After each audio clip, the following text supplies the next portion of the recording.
Assalamualaikum warahmatullahi wabarakatuh, Pak Ustaz. Waalaikumsalam warahmatullahi wabarakatuh. Nih, saya tuh senang begini setiap ada kata.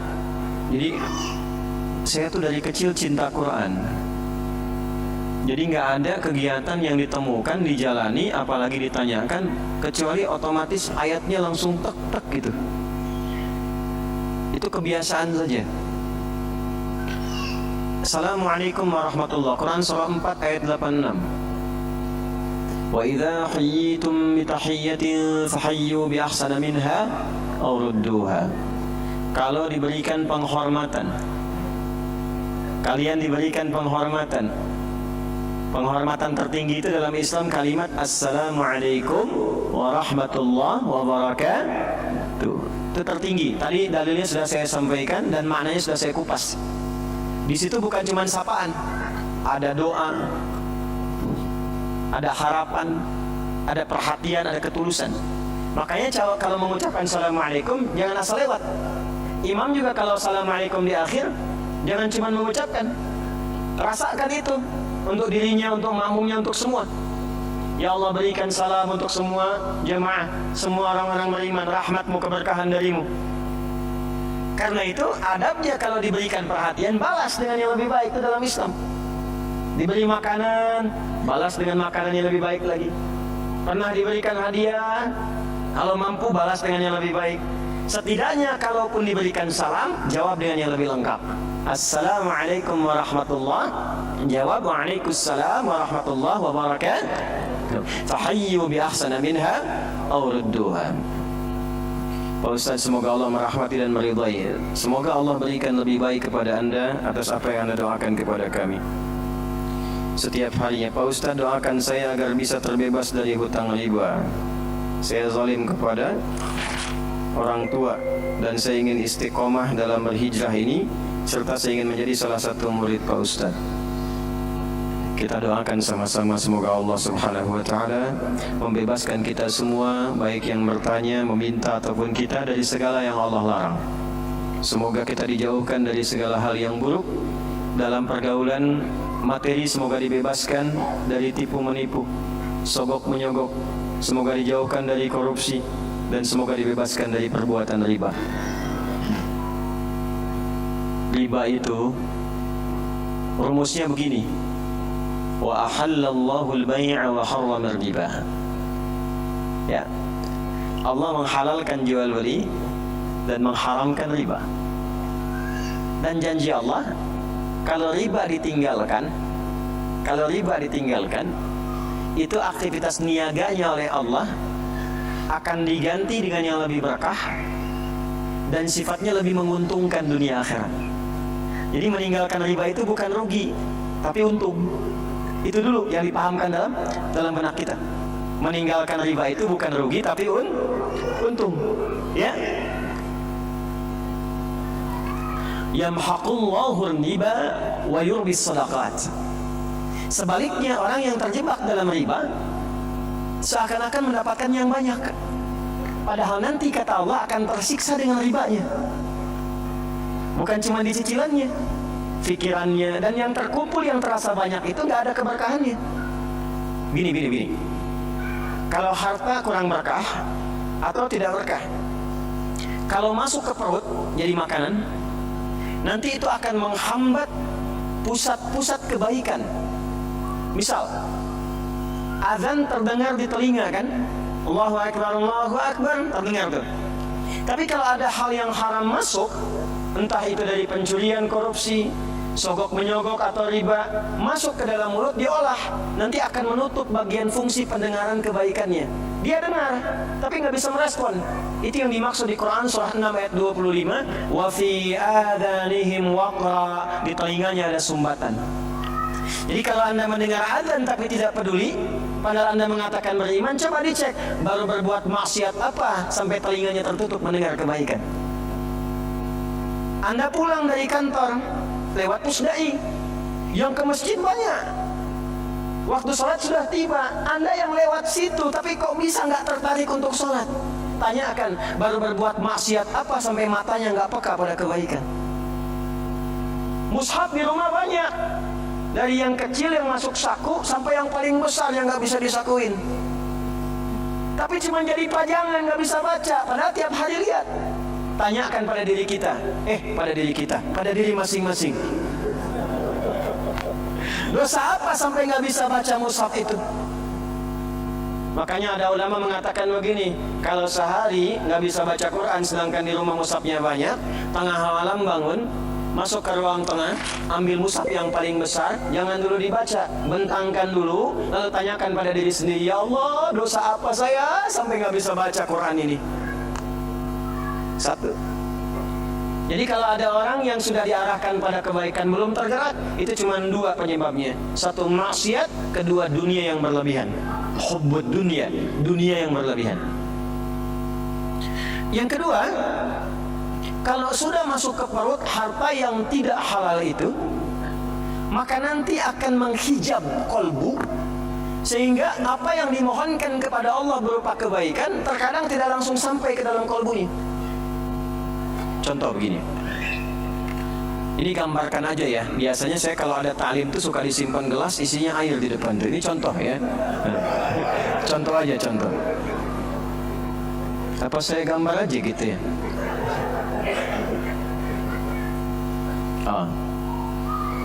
Ini lebih mudahnya gini. Biasanya sih gelas isinya air. Cuma ini gambarkan aja gini, bayangkan. Halo? Mana panitia gelas? Ini begini. Alhamdulillah, zakallah khair. Alhamdulillah. Ya. Nggak apa-apa mau isinya air bening, kopi, susu, nggak ada masalah. Ya, tanpa isi ya tawakal aja nasib. Nggak, memang saya meminta untuk yang tidak ada isinya. Lihat sini. Ini apa? Halo, ini apa? Baik, ada isinya. Tuh, tidak ada isinya ya. Diam. Lihat dulu. Kalau tidak ada isi, artinya mudah untuk diisi. Minta kopi, isi kopi. Airnya mana? Diairin. Minta susu, kasih susu. Minta air putih, kasih. Air bening, kasih. Apapun yang diminta masuk karena kosong. Spidol masuk. Apapun masuk. Tapi kalau begini, nih, tutup nih. Minta kopi, masuk gak? Tidak, karena tertutup. Semakin keras penutupnya, ini kertas nih. Tapi kalau ditutup misalnya pakai benda yang lebih keras, ini kalau kita masukkan air, jadi lebih halus, terbuka ada lubangnya, masuk airnya. Masih tipis sekatnya. Tapi kalau sekat penutupnya keras, dimasukkan apapun susah. Nah, sifat doa itu kalau dimintakan, itu sifat dasarnya dikabulkan. Dalilnya Al-Baqarah ayat 186.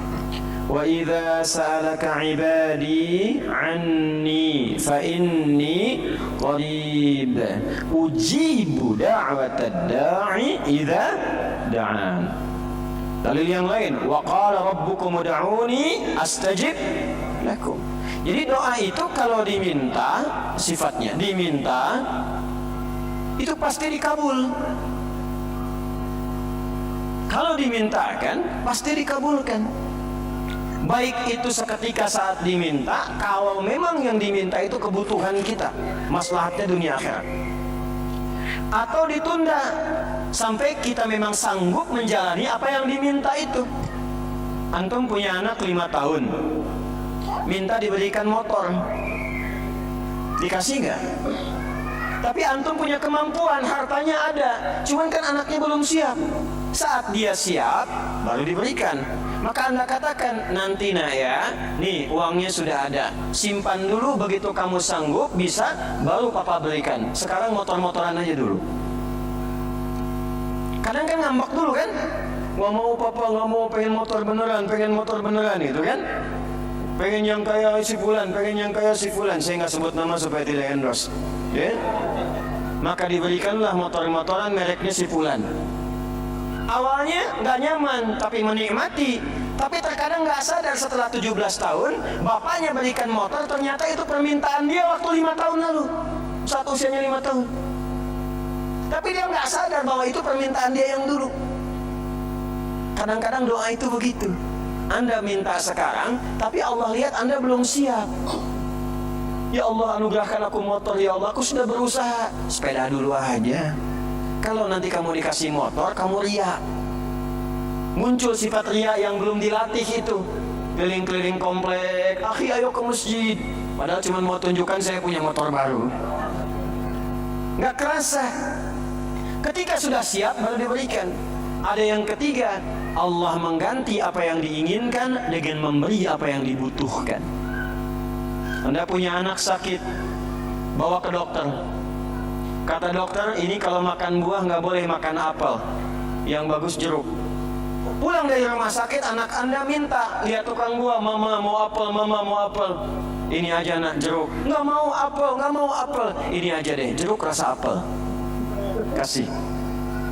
Diberikan yang lebih baik, yang sesuai dengan kebutuhan. Doa pengen ke ITB, lulusnya ujian di Unpad. Doa pengen ke Unpad, lulus ujiannya misalnya di UI. Doa pengen ke UI, lulusnya di IAIN. Bisa terjadi. Kita tidak tahu apa yang terjadi di masa depan. Saya dulu pengen satu kampus yang A karena saya pernah ikut daurah di dalamnya sebelum lulus di pesantren. Pengennya ke Madinah, lulusnya ke Libya. Tapi ternyata di Libya itu mazhabnya mazhab Imam Malik, imam pertama, imam Darul Hijrah yang memang berlaku di Madinah. Setelah itu jalan ke Mesir, mazhabnya Syafi'i. Belajar tafsir dari Syekh Muhammad Sayyid Tantawi. Dari situ berangkat kemudian ke Mekah. Tugas haji, tenaga musiman, mampir ke Ummul Qura, belajar, mampir ke Madinah, dapat Hambali. Pulang lagi ketemu yang Asia Selatan, Pakistan, India, Bangladesh, IPB, India, Pakistan, Bangladesh. Ya. Cina, mazhabnya Hanafi. Jadi kita harap-harap ke satu tempat, kata Allah jangan dulu ke sini, lewat sini dulu, karena engkau pulang akan menghadapi masyarakat yang bukan bermazhab 1-2. Mungkin di tempat A mazhabnya Hambali, kunutnya tidak pakai kecuali nazilah. Tempat B Syafi'i, kunutnya keras, jahar. Tempat C Hanafi nggak pakai kunut. Kamu akan pulang yang semuanya ada. Yang kunut ada, yang tidak kunut ada, yang nggak subuhan pun ada. Harus lengkap. Kadang-kadang pengennya Allah berikan B, mengganti apa yang diinginkan dengan apa yang kita butuhkan.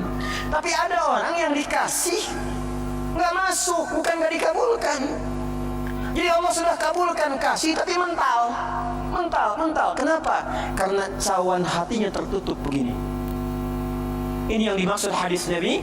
Thumma dzakara rajula yutilu as-safara ash'atha aghdara yamuddu yadayhi ila as-samaa fayaqulu ya Rabb ya Rabb. فقال رسول الله صلى الله عليه وسلم أن يستجاب لذلك مطعمه حرام مشربه حرام ملبسه حرام وغذي بحرام. Ada seorang menempuh perjalanan panjang, safar. Orang yang safar doanya mustajab. Orang yang safar doanya apa? Tapi syaratnya safar untuk kebaikan. Lebih bagus lagi untuk ibadah. Umrah. Bu, ya, saya di Sumatera, Bu, yo, ini ya. Ibu kalau mau umrah, jangan banyak bikin status, banyak berdoa. Antum yang ikhwan juga sama, sedang menunggu keberangkatan. Mohon doa dari semua ya, aminkan.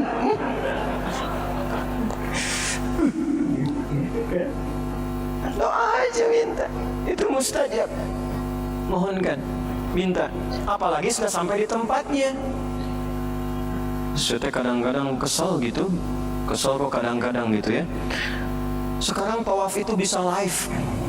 Subhanallah, walhamdulillah, wala. Ya Allah. Sa'i juga begitu. Rabbi gfir warham wa'fu wa takarram. Kelihatan enggak? Udah nyampe sana itu nggak mudah.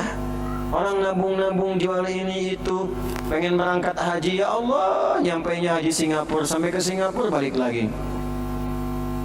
Ada yang sudah sampai Jeddah, ternyata visanya nggak bisa digunakan, balik lagi. Anda udah nyampe ke sana, mustajab. Kedua, ini adabnya angkat tangan. Angkat tangan tuh macam-macam. Yang standar tuh begini, standar. Pak, sebentar Pak, ini Pak. Ya, bukan Bapak. Nih Pak, bismillah. Izin Pak, ini mic-nya, tolong dipegangin. Nah, Pak ya. Baik.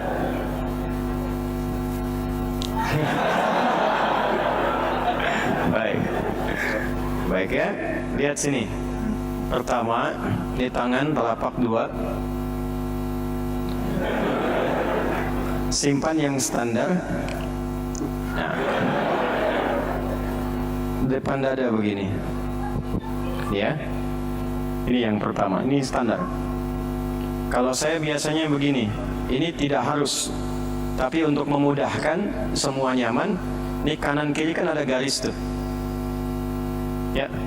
Ini nggak ada kaitan dengan garis nasib, garis masa depan, nggak ada garis. DNA-nya ada di sini. Ya. Satukan nih. Satukan. Kalau udah nyambung gini pasti kanan kiri sama semua. Tuh. Sama semua, nggak akan ada yang beda. Tekan di sini. Ini satu. Nanti semakin tinggi persoalan semakin mengangkat. Makanya istisqa itu begini ke atas. Semakin angkat. Orang yang mengangkat tangan begini dalam berdoa, itu hadisnya innallaha hayyun karimun. Allah itu sangat merasakan dan malu kalau ada hamba mengangkat tangannya tidak mengabulkan doanya. Cepat dikabulkan. Kasih Pak. Baik. Ini. Yang ketiga dia mengatakan ya Rabb, ya Rabb. Sudah masuk isya? 1 menit lagi. Ya Rabb, ya Rabb. Rumus ketiga, awali dengan al-asma'ul husna. Apa? Al-asma'ul husna. Satu, safar, kalau sedang safar. Atau kalau bukan safar menuntut ilmu kayak sekarang. Mungkin cuma 5 langkah. Cuma 10 meter dari Pusdai. Tapi 10 meter ini berharga. Mungkin apa yang Anda mohonkan selama ini terkabul di jarak itu. Dalilnya sahih di Ibnu Majah dari Abu Darda radhiyallahu ta'ala anhu. Man salaka tariqan yaltamisu fihi ilma sahhalallahu lahu tariqan ila al-jannah wa innal malaikata la tad'u ajnihataha ridan li talibil ilmi. Setiap ada yang berangkat, malaikat itu meridai dan mengaminkan doanya. Dia menempuh tiga-tiganya orang ini. Di jalan, mengangkat tangan dan memulai dengan asmaul husna. Tapi komen dari Nabi, kalau sudah Nabi komen, like, share, and subscribe. Apa komennya Nabi? Kata Nabi, nanti kita lanjutkan setelah menunaikan sholat isya berjamaah. Karena sudah masuk isya sekarang ya. Kita lanjutkan. Orang-orang yang membebaskan diri dari dosa berusaha memperbaiki hidup, baik di amaliyah jasmaniyah, perbuatan yang dilahirkan dari produk jasmani. Mulut berbicara, tangan bergerak, kaki melangkah, yang kadang disadari atau tidak pernah salah. Mulut seharusnya berkata baik, tapi lisannya berkata yang tidak baik. Kaki melangkah kepada yang baik, tapi melangkah kepada yang tidak baik. Itu jasmania. Ada maliyah, harta, baik memperolehnya, dari mana diperoleh, kemana digunakannya. Ada yang memperolehnya baik, tapi digunakan pada tempat yang tidak baik. Betul, bekerja halal tidak ada masalah, tapi diberikan produk-produk yang dilarang oleh agama. Ada yang kedua, mendapatkannya tidak baik, dikeluarkannya pun tidak baik juga. Korupsi, judi, digunakannya untuk maksiat, double kesalahannya. Ada yang unik, didapatkan dari yang tidak baik, tapi pengen digunakan pada yang baik. Dan biasanya nggak banyak dikeluarinnya. Hasil korupsi pengen nyumbang masjid gitu, ya. Hasil dari yang haram pengen dipakai kegiatan sosial gitu. Hal-hal yang demikian nanti akan berpengaruh, tadi disampaikan, kalau masuk ke dalam tubuh seseorang. Maka seperti tadi dikisahkan menjelang Isya, Nabi mengomentari tentang seorang yang menempuh perjalanan panjang dalam kebaikan. Lalu orang itu ingin berdoa mengangkat tangan, lalu menutup dengan al-asma'ul husna, mengatakan ya Rabb, ya Rabb. Secara kaidah, doanya semestinya dikabulkan 3 kali lebih cepat dari orang biasa. Karena safar mempercepat, mengangkat tangan mempercepat, dan memulai dengan al-asma'ul husna itu bahkan yang dimintakan oleh Quran. Quran surah 17 Al-Isra dari ayat 110 itu. Qul ud'ullaha aw ud'ur rahman ayyamma tad'u falahul asma'ul husna. Walillahil asma'ul husna fad'uhu biha. Pilih sesuai dengan kebutuhan. Jadi nggak harus disebut semua. Allah ya Rahman ya Rahim ya Malik ya Qudus dan seterusnya. Bisa dipilih salah satu. Ya Allah, butuh apa? Rizki, ya Razak. Anda sedang belajar, besok mau ujian, ya Allah, ya Alim. Punya masalah, ya Allah, ya Al-Fattah. Orang ini menyebut nama Allah dengan sifat rububiyahnya yang seharusnya cepat mengabulkan, ya Rabb. Apa komentar Nabi? Anna yustajabu lidzalika. Bagaimana doanya bisa dijawab? Mat'amu haramun, sumber makanannya haram. Mashrabu haramun, minumannya haram. Malbasu haramun, pakaiannya haram. Wa ghudhiya biharamin, dan perangkat hidupnya haram.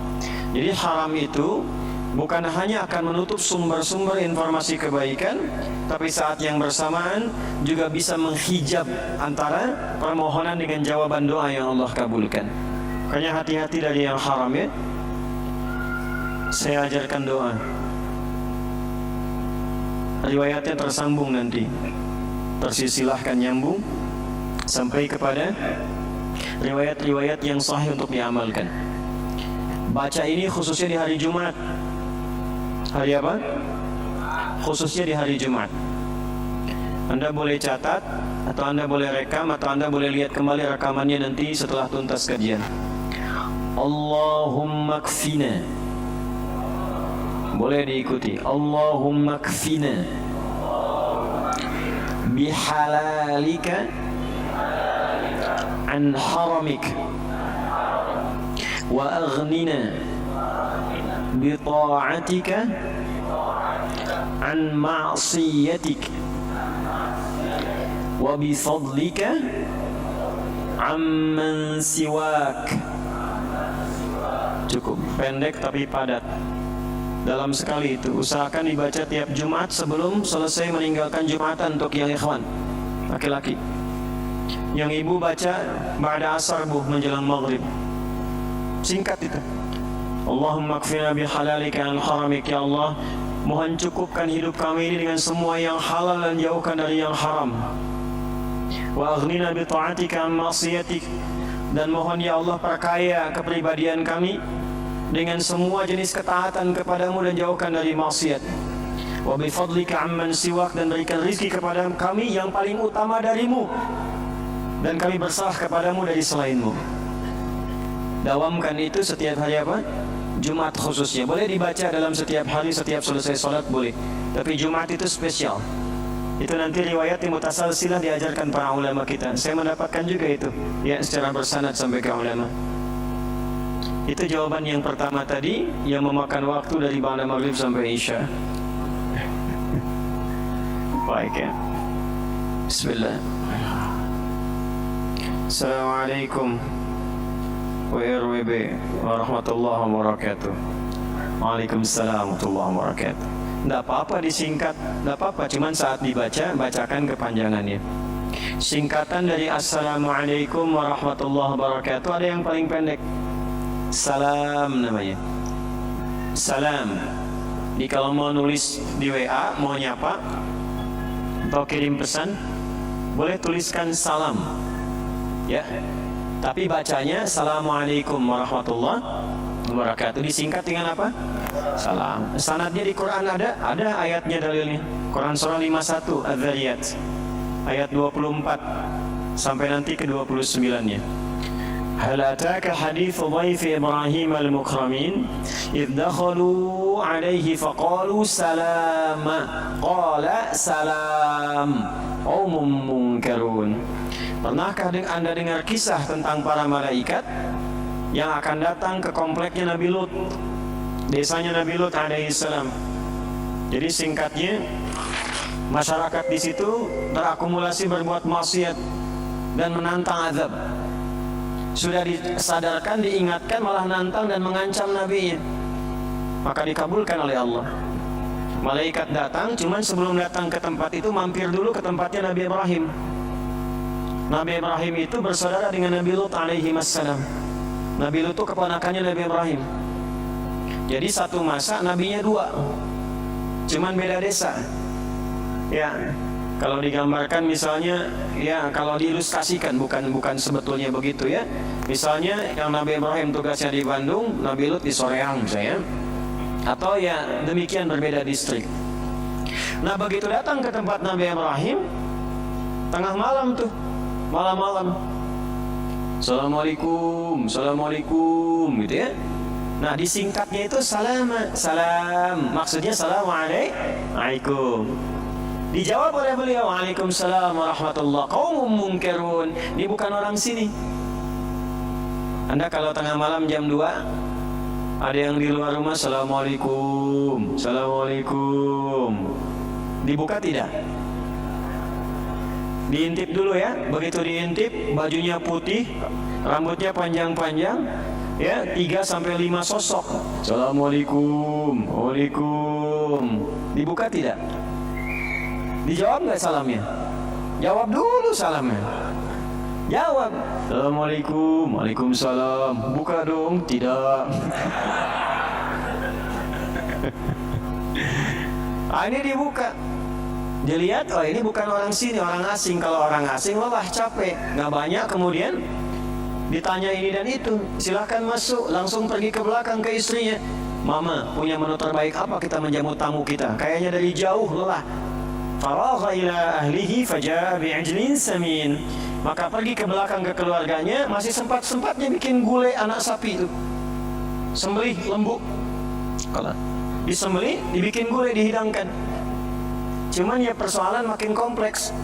Setelah dihidangkan, tamunya nggak nyentuh, begini aja tuh. Lihat ke bawah, kaki nggak napak. Waduh. Antum kedatangan tamu malam, jubah putih, rambut panjang, masuk, dihidangkan makanan, udah dihidangkan, dilihat. Terus ke bawah, dilihat kaki nggak napak. Kira-kira bagaimana tuh? Hah? Lari apa enggak? Udah nggak sempet? Udah di situ. Hah? Makanya bahasa Qurannya apa? Fa'aujasa minhum khifah. Maka aujas terperangkap dalam ketakutan, cuman nggak bisa membebaskan diri. Qalu la takhaf. Maka mereka mengatakan, kamu jangan khawatir, jangan takut. Nah, orang-orang yang dekat dengan Allah, ini adabnya, ini hikmahnya. Orang-orang yang dekat dengan Allah dalam kondisi darurat apapun, terancam bagaimanapun, sekalipun dia dalam kondisi yang sangat membahayakan, akan diberikan ketenangan oleh Allah dalam jiwanya. Sekalipun kegelisahan itu tiba. Bukan nggak gelisah, nggak tenang, ada kegelisahan, cuma nggak akan lama, balik lagi yakin Allah pasti berikan solusi. Itulah manfaatnya mendekati Allah. Ya, wabasyaruhu bighulamin alim. Atas kebaikannya itu Allah perintahkan pada malaikat untuk mengabulkan doa yang sering dimohonkan, bahwa istrinya Sarah alaihissalam yang divonis oleh medis tidak akan punya keturunan, divonis medis secara klinis menopause dan mandul. Maka atas kebaikannya itu dikabulkan doanya, diberikan kabar gembira akan mengandung dan melahirkan. Ini pesannya apa? Ini fikih doa. Fikih doanya, kalau Anda punya permohonan yang rumit, yang kata orang mustahil untuk dilakukan, maka cari amalan-amalan yang tidak biasa, yang tidak mudah untuk dikerjakan. Apa Anda pikir mudah menerima tamu malam-malam, dibikinkan gulai? Dan itu jawabannya besar di hadapan Allah. Kalau permintaannya berat, maka cari amalan yang tidak mudah orang mengerjakan itu, tidak biasa. Bangun malam tahajud yang orang tidak bangun.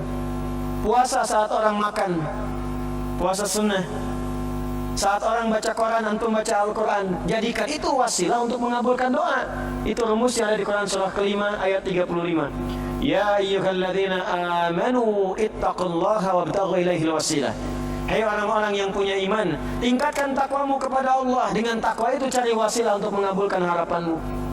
Ada yang dengan sedekah, ada yang dengan sholat, ada yang dengan berkhidmat. Jadi jangan dibayangkan pakai uang saja. Datang ke Musnai, bantu-bantu di sini. Bantu-bantu, coba apa yang bisa dikerjakan. Allah pasti berikan jalan. Niatkan wasilah mendapatkan kebaikan. Termasuk Anda yang bekerja mengabdi, niatkan dengan ikhlas. Itu bisa menghilangkan kesulitan. Nanti fikihnya ada di Al-Bukhari. Yang 3 orang sedang berjalan, tiba-tiba kena hujan itu. Masuk mereka ke dalam gua, batunya menggerinding. Kan mereka bebas dari situ setelah bermohon kepada Allah dengan amal solehnya. Di antum tuh kalau beramal soleh, saya, kita, itu insya Allah nggak akan ada yang sia-sia. Allah. Apa pertanyaannya nih? Pertanyaannya Ustaz, insya Allah kami sering mendengarkan ceramah Ustaz di YouTube. Apakah kami yang hari ini alhamdulillah hadir diakui santri Ustaz? Dan apakah nasab kami sampai pada Rasulullah SAW? Insya Allah. Yang ikut kajian online offline, yang tersambung kajiannya, terkambung hatinya, mau mengamalkan, insya Allah menjadi bagian dari santri kami. Sepanjang satu, mau menjadikan ilmu yang didapatkan untuk membangun ketaatan kepada Allah. Satu. Yang kedua, saling menjaga, mendoakan dalam kebaikan dan tidak mengumbar aib. Yang ketiga, menggunakan ilmu yang didapatkan untuk membangun kemaslahatan dalam berkehidupan, berkhidmat, membangun persatuan, menjauhi perpecahan, jauhi yang jelek-jelek.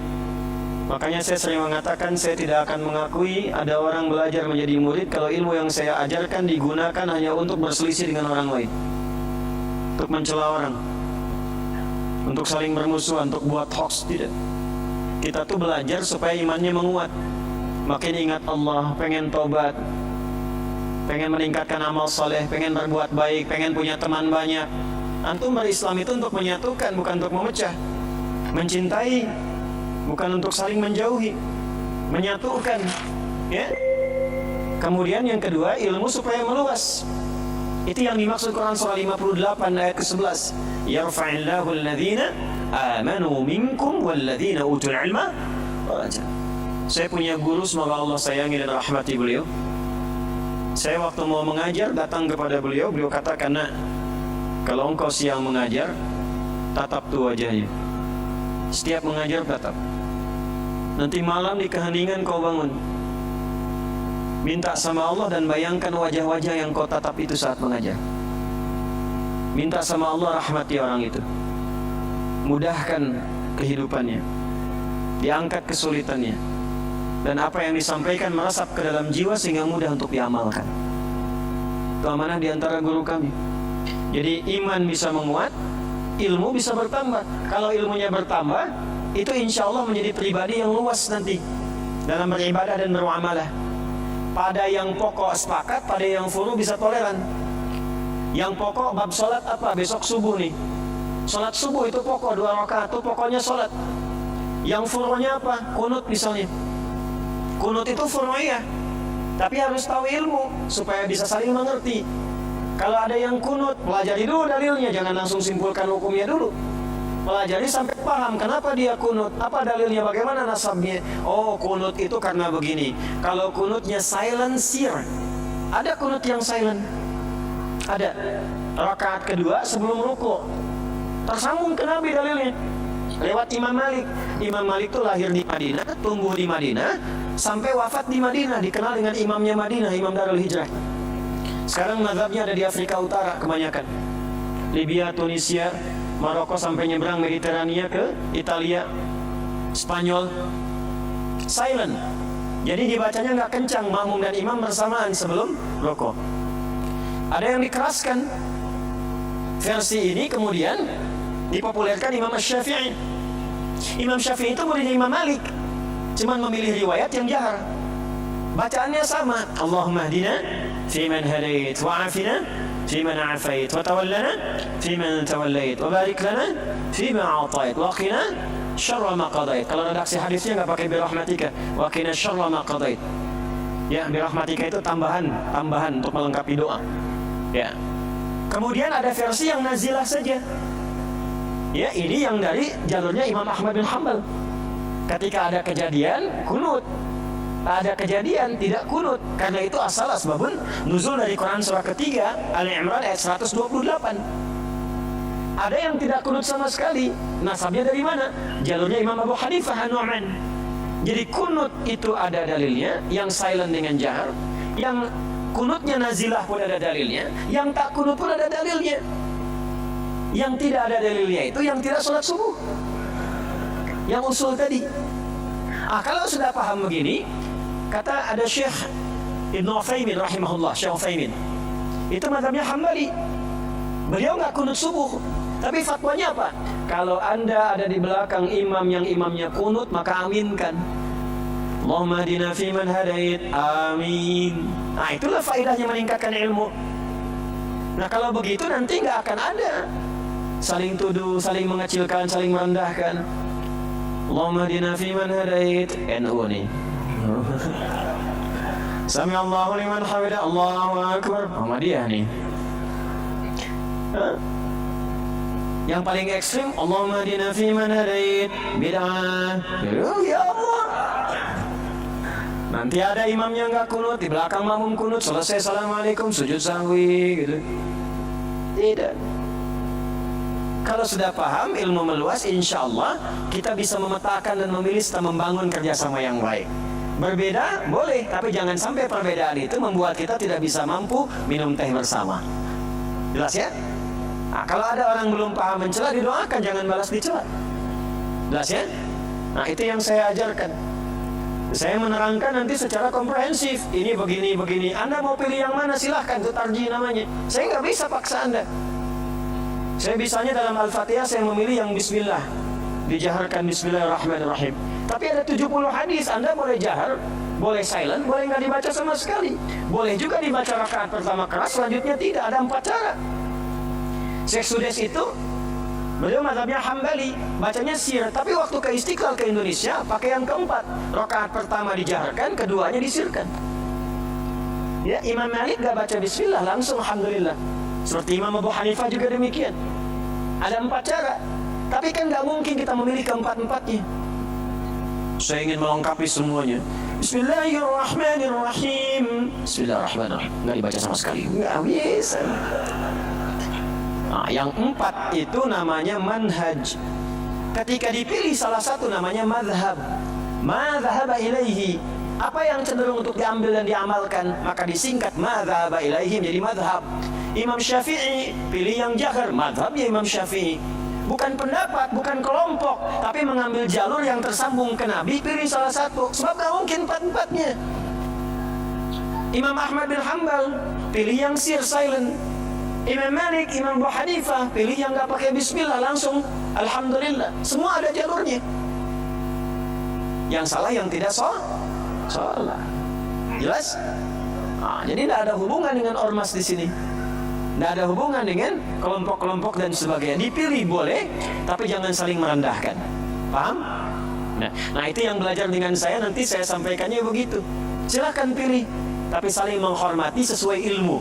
Kalau belum tahu, tanyakan. Ya, tak kenal maka ta'aruf. Ya, ta'aruf. Tak kenal tak sayang. Ya kan nggak harus kenal istri tetangga langsung sayang kan? Ya, antum nih hei. Nah ini ya, boleh jadi santri saya boleh. Ada yang formal boleh. Yang formal itu dari yang lembaga pendidikan KB sampai pesantren. Ada yang formal khusus mulazamah. Setahun itu 20 sampai 25 orang. Tahun ini dibuka akhwat di tempat khusus. Itu kami siapkan tempat. Gak boleh bayar, gak boleh apa-apa, kami yang siapkan semuanya. Belajar. Nanti dikirim keluar supaya memperdalam. Tahun ini dibuka pendaftaran, masih sampai akhir pekan ini. Selesai nanti kami seleksi, diterima 25 orang. Dengan saya sepekan saya langsung kirim ke Mekah untuk belajar dulu sambil umrah. Balik lagi nanti setahun dengan saya belajar. Ada yang mira, santri mira, ikut di online, silahkan. Nanti setelah pesantren sedikit selesai, nanti bisa ditempati, diundang belajar di sana. Ya, sepekan, weekend belajar, nanti 3 hari pulang boleh.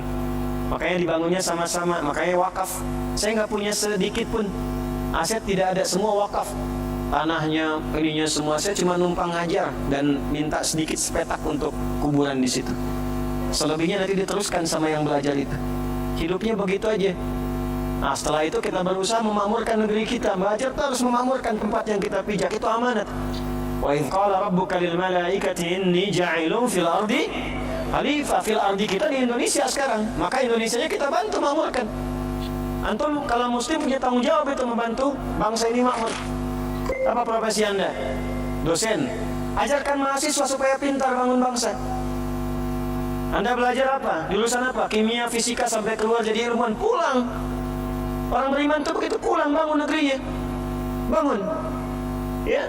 Demikian yang lainnya semua begitu, dan niatkan untuk ibadah. Kalau semua berniat ibadah, nggak ada kemaksiatan nanti. Yang korupsi nggak ada.